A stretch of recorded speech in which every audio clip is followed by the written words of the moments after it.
God, okay, I have no idea what's going on with me today. I have, like, all these really deep, really deep, really thoughtful things coming out of my head today. And I don't know. I'm sorry if you feel like I'm spamming you, but, I just feel like I should talk about invisible disabilities.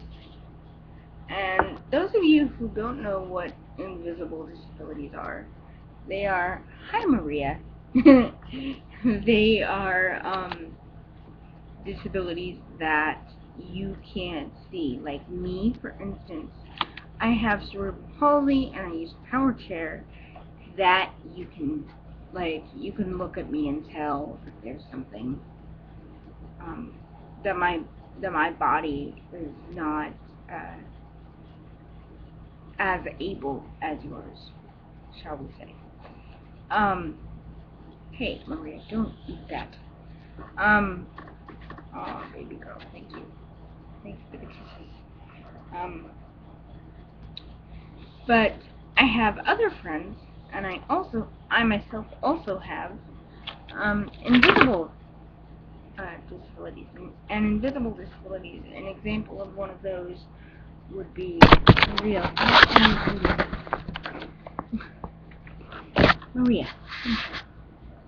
Come here. Come here. Come here. Sorry, the cat is like trying to eat my computer stuff. Now she's just sitting back there staring at me. But anyway, probably wondering who I'm talking to. Anyway, yeah, invisible disabilities, an example of one of those would be, like if someone was partially deaf, but they adapted to it really, really well. Or like, and they didn't have any, this is assuming the person didn't have a speech impediment due to the deafness. Another example is one of my very, very best friends in the whole world has fibromyalgia, and she's trying to get diagnosed with POTS. And fibromyalgia, you can just Google that and figure out what that is. But POTS basically is, Maria, don't eat my keyboard cord. The kitty cat is misbehaving. POTS basically is a dysregulation in your body's ability to regulate its own blood pressure and heart rate. So, like, that system is off.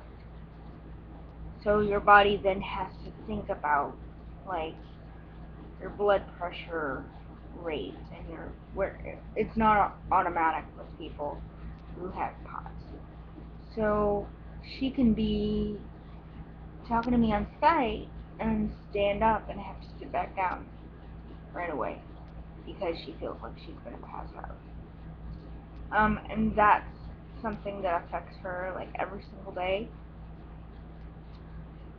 And it's really difficult for her to deal with because you can't look at her and tell that there's something wrong, which makes it hard for doctors to kind of diagnose and deal with it.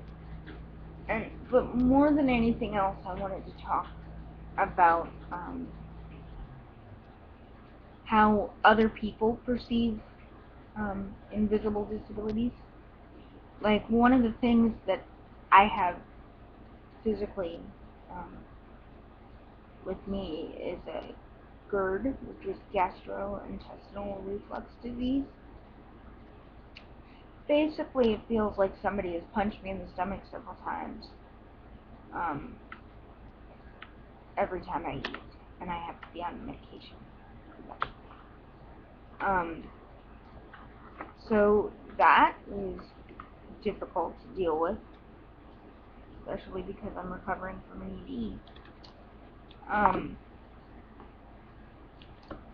And people think, by and large, with that especially, that it's just a stomachache and that I should just deal with it, suck it up, and the cat is going to fall off the table.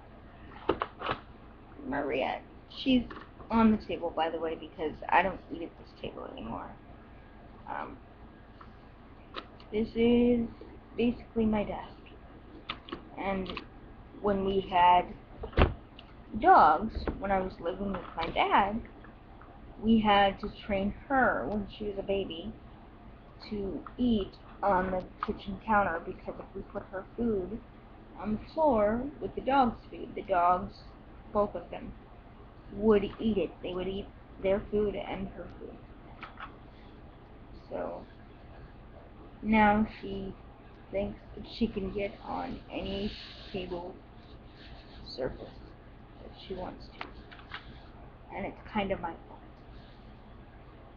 So I don't really yell at her for it anymore. Within reason. Because it's my fault. Besides, she wants to be right with me. So anyway. So like a lot of people with GERD think that I am just having a really bad stomachache and that I just need to suck it up or take some painkiller and shut up. Or I've heard instances where people have told my dad, like asked my dad if he was intoxicated because he has hypoglycemia and his blood sugar drops. And stuff like that really bothers me. So this is just a PSA, basically, to the world, to the internet, to YouTube, that you don't have to have a wheelchair or a walker or a cane or any sort of mobility aid to be disabled. And there are actually some people, I know this may shock able-bodied humans, but there are actually some people who sometimes need wheelchairs and walkers and canes and stuff, and sometimes they don't. And that's okay. That doesn't mean that they are scamming the government. That doesn't mean that they're, that they just want to be lazy and pretend they're disabled. Nobody wants to pretend they're disabled. That's the stupidest thing in the world. If somebody has a mobility aid, 98% of the time it is legitimate. So I just want all the talk about grow up, get over it, you don't look sick, all of that. I want all of that to just stop. 'Cause that's dumb. That's like the dumbest thing. It's like somebody walking up to someone else and saying, you don't look black, you don't look white, you don't look... But you are! You are! And you can't help it. Why is it okay for people like Paula Deen just got fired for making some racist comments? And why is that not okay? I'm not, before I go off on this rant, I'm not condoning what she said or anything like that. Personally, I like her, but I'm not condoning anything that she has done. But why is racial slurs not okay, but calling a disabled person crippled, or calling someone who has a slight mental disability, slight or profound, stupid or retarded. Why is that acceptable? And why is it okay to look at a sick person and go, you don't look sick, when it would be considered rude and insensitive, and even in some cases racist, for somebody to go up to somebody else and say, well, you don't look Latino, you don't look black, you don't look white. So, you are. You just are. And that's that. And that should be the end of that. So, anywho, I'm kind of proud of myself for just one of my shorter videos. Yay me. I will put the link to something called the spoon theory in the thingamajiggy, and that will explain to a few of you who are able-bodied who maybe follow me, or might follow some of my able-bodied friends, or disabled friends rather, why we all sometimes talk about having spoons and not having spoons, and calling ourselves spoonies, and why my blog friend Stacy, who's really wifey on Tumblr, has a jewelry shop that contains spoon jewelry. That will explain a lot, so I'm going to put that down there, along with my Tumblr and my Twitter. So yes, I'm going to tweet this so that other people know about it. Bye-bye. Love you.